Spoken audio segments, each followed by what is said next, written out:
What's up, guys? Ryan Nye here. We just got home from the Bassmaster Kayak Series event on Lake Guntersville. Had a great tournament, ended up in third place. I just wanted to go over the couple baits that I was using that really caught the majority of my fish, got me up in that top three.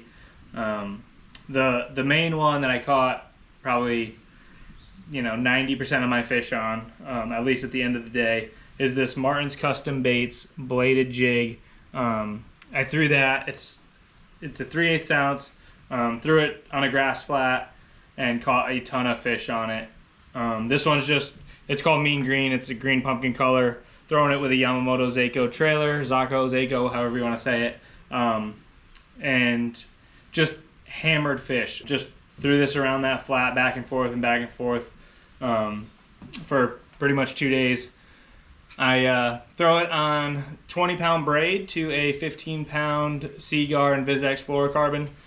This is the Megabass Levante rod. This is the chatterbait bladed jig rod. It's decent.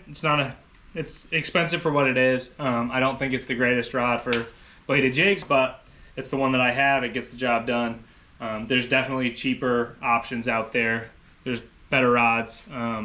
This was something I just wanted to try. I bought one, trying it out.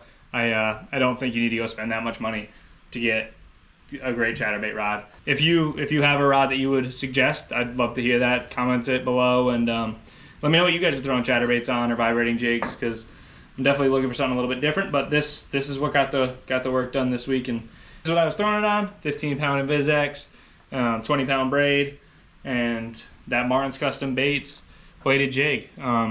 It's a phenomenal bait. I did mix in a jackhammer here and there. I'm not the kind of person to tell you that I don't throw it, but this bait just has a little bit of a different action. It hunts a little bit more. You can kind of snap the rod tip and it'll hunt over, snap it back, it'll come back to straight. You can just work this bait a little bit different. That being said, I do mix in the jackhammer here and there. I was not catching nearly as many fish on it, so not every fish in the tournament came on this exact bait, but a lot of them did. So this is kind of one of my staples in my arsenal. I just won a local tournament on it here at home in Connecticut a couple weeks ago. That was a JTK special color. It's a black blue with a little bit of purple.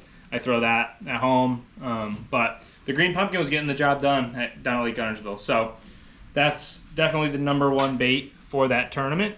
Going to number 2 here was a spook, just a head and super spook in that bone kind of white color. I guess it's more bone. Switch out the hooks. These is just saltwater bait, so switch out the hooks, put some freshwater hooks on it. I use a 20-pound, it's really short, but I use a 20-pound mono leader. Just big game, it's cheap, works great. No reason to use something different. And 30-pound braid. And this is a Lew's KVD 7.2 medium heavy, extra fast. It's their frog rod. Dock skipping frog is what the rod's labeled as, but it's pretty moderate bend, in my opinion. So with the treble hook baits, it's not too much. You don't yank it out of their mouth too easy. They were eating it pretty good. I didn't really have to worry about it, but that was my morning bite. That's what kind of got a limit in my boat the first 2 days pretty quickly. So I ended up calling most of those fish out, but this was definitely something just to kind of gain that confidence. It was getting bit pretty good in the morning. The bite died after like the first hour or so, but I put this down, put that bladed jig in my hand, and just worked that for the rest of the day. So that was kind of my deal. Found some fish on the main river on a grass flat, and just worked that area. I had one other angler in there, nothing crazy. Shared it a little bit here and there. Worked well together, and had a good event. So if you guys are in the market, definitely check out the bladed jig. Everybody's throwing a jackhammer right now. It works a little bit different. Like I said, it hunts a little bit different. It's a great bait to add to your arsenal. So check them out, Martin's Custom Baits. It's worth having at least a few of. So thanks for watching, guys. Hopefully you guys learned a little something, and we'll be making more of these videos soon. See you.